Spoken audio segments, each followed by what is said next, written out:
Good morning everybody, unless of course you're watching this video in the evening. In that case, good evening.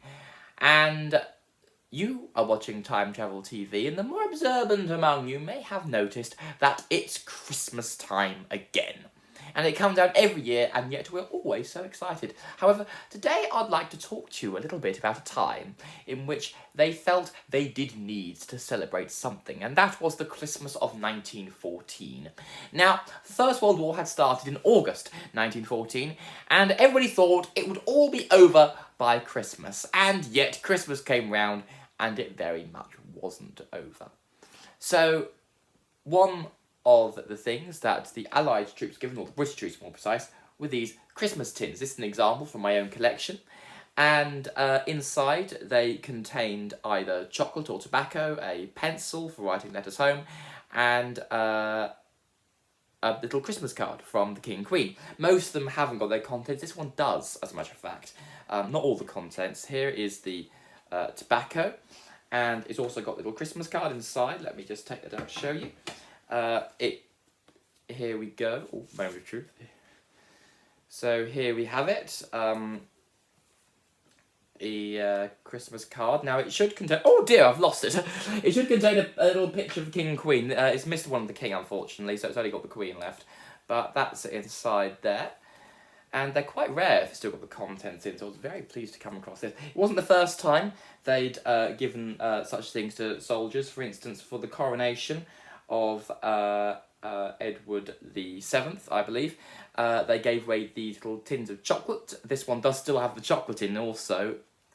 Hear that? It's a bit crumbly now because over 100 years old. It's nearly 120 years. It's actually 120 years old this year. That's quite old. But so they did give away that sort of thing to troops quite often, and 1914 was no exception.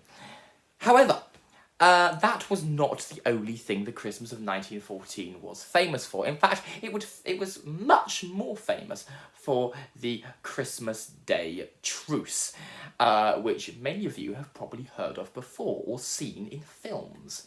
Now, it's not entirely known how it started. However, many people believe it started with Germans singing Christmas carols in the trenches on Christmas Eve. Du das traute, hochheilige Paar, holy infant, so sad. Now, believe it or not, that was Sainsbury's 2014 Christmas advert, and we'll be seeing a little bit more of that in a little minute. So, the Christmas Day Truce was by no means the same wherever you were on the trenches, because it varied very much from trench to trench. In some places, it was a properly organised ceasefire by the commanders in order to treat their wounded and bury their dead. In other places, it was far more simple, where they simply went over no man's land to fraternise with the other side. My name is Jim.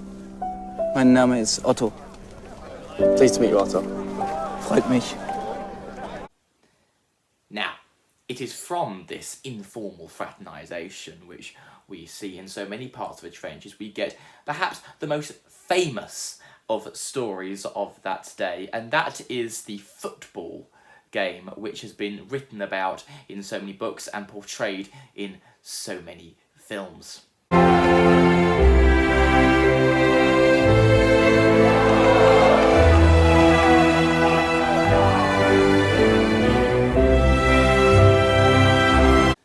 Now, I'm afraid I'm about to break all your dreams, because while there is definitely evidence of a truce, so to speak, in the Christmas Day of 1914, this was by far the case everywhere. In fact, in some places, the soldiers didn't understand. We were mortal enemies a few days ago, and now we're fraternising with them. So they fired on them. In fact, there was many cases where they were ordered for rapid fire, and they fired on the enemy on Christmas Day. So it was far from the universal truce which we do like to think of in popular culture.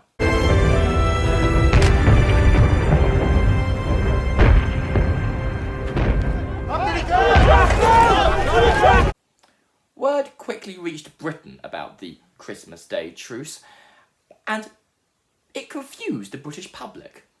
Up until that point, they'd been told that the Germans were mindless killers. However, they're seeing pictures of them in the paper with British troops doing ordinary things. Maybe these soldiers aren't mindless killers after all, and they're just ordinary people like everybody. So, on that note, I think it is time to say TTFN.